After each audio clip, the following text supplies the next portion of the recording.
Il n'y a qu'une vision économique dans le monde, c'est celle-là, c'est leur vision à eux. Sinon, point de salut.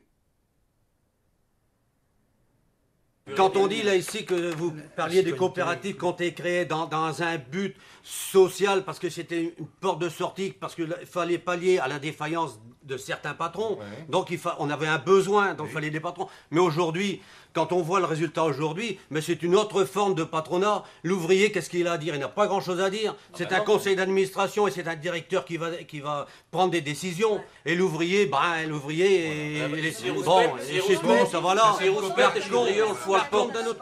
Par contre, ce que je peux ajouter, on jette la pierre au patron, au directeur, tout ce qu'on veut, moi je veux bien, mais de notre côté, ils sont confrontés à d'autres responsabilités internationales, que d'autres groupes travaillent avec des moyens où ils ne payent pas leurs ouvriers, et ils sont confrontés à ça, et nous ici, il y a un plan social qu'on y tient, qu'on devrait copier sur nous, mais qui n'est pas généralisé, et c'est là qu'il y a peut-être un combat à mener.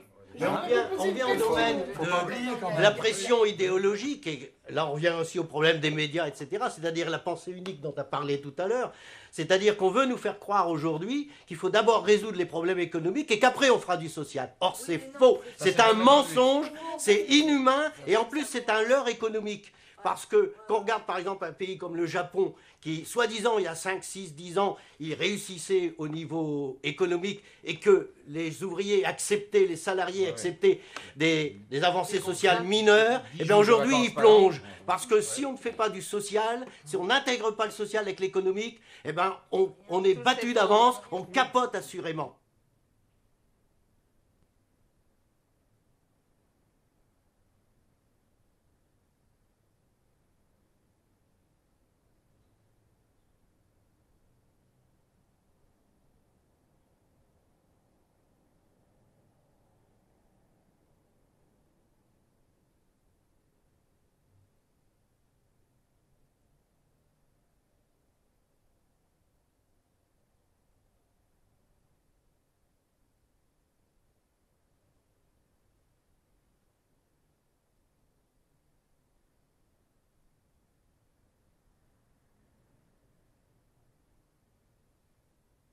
Dans chaque quartier, il y a des problèmes d'exclusion, de sans-papiers, des gens qui sont pauvres, qui ont besoin d'aide. Et c'est maintenant d'ouvrir le bottin, d'appeler et de faire quelque chose et de pas rester là. C'est comme ça on change les choses. Et pas de dire oui sur les barricades, on y va, on est révolutionnaire. C'est après, c'est maintenant qu'il faut penser. Il ne faut pas dire oui, il y a des problèmes dans le tiers-monde. Oui, il y en a, mais ici, il y en a autant. Et c'est pas qu'on ne peut pas faire des choses. On peut faire des choses ici, quoi.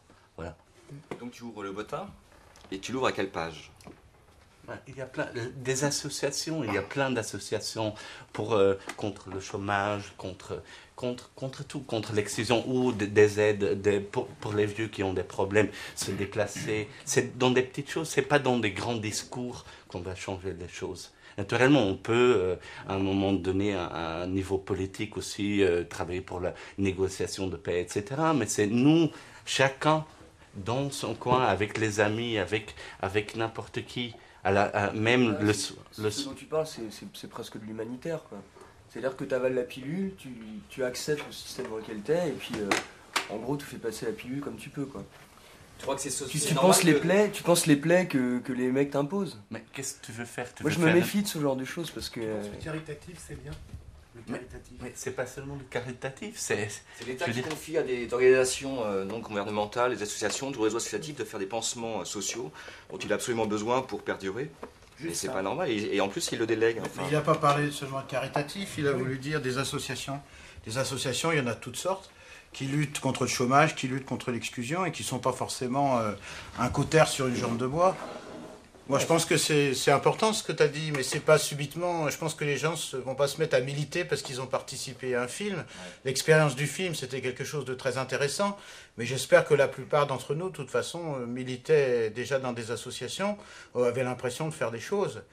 Est-ce que c'est comme ça qu'on va bouleverser la société? C'est un autre problème. Ça, moi, je pense que si on veut changer la société, on peut. Il suffit de se mettre tous ensemble, je sais pas, aux amis, à tout le monde, discuter, je sais pas moi, on est là, je sais pas, on dit rien. Tu trouves pas qu'il y a une léthargie ambiante, que personne n'est en colère?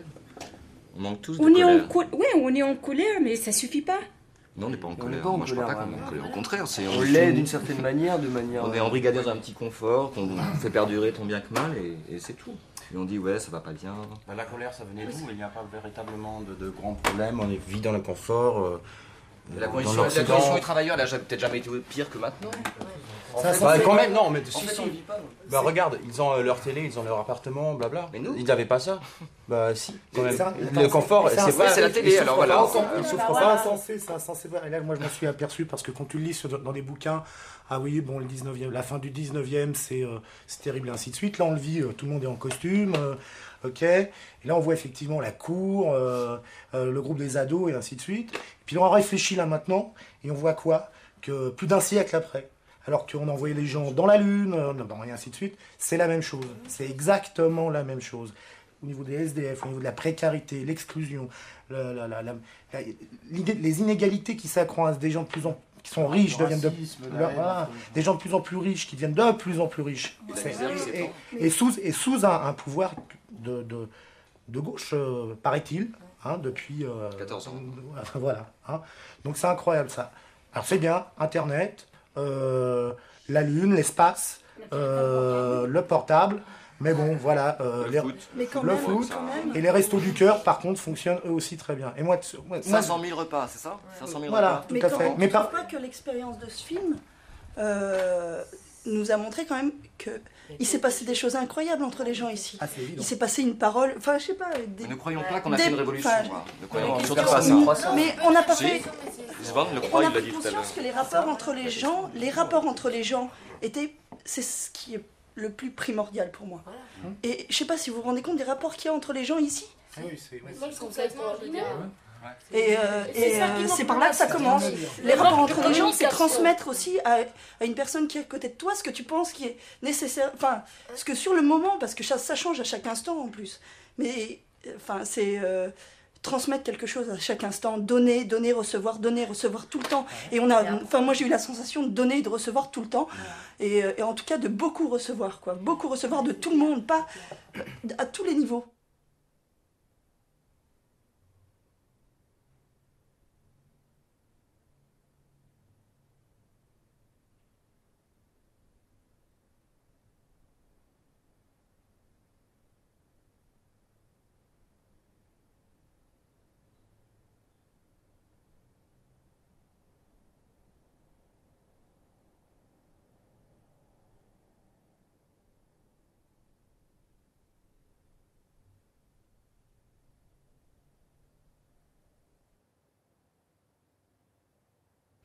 Mesdames, Messieurs, bonsoir.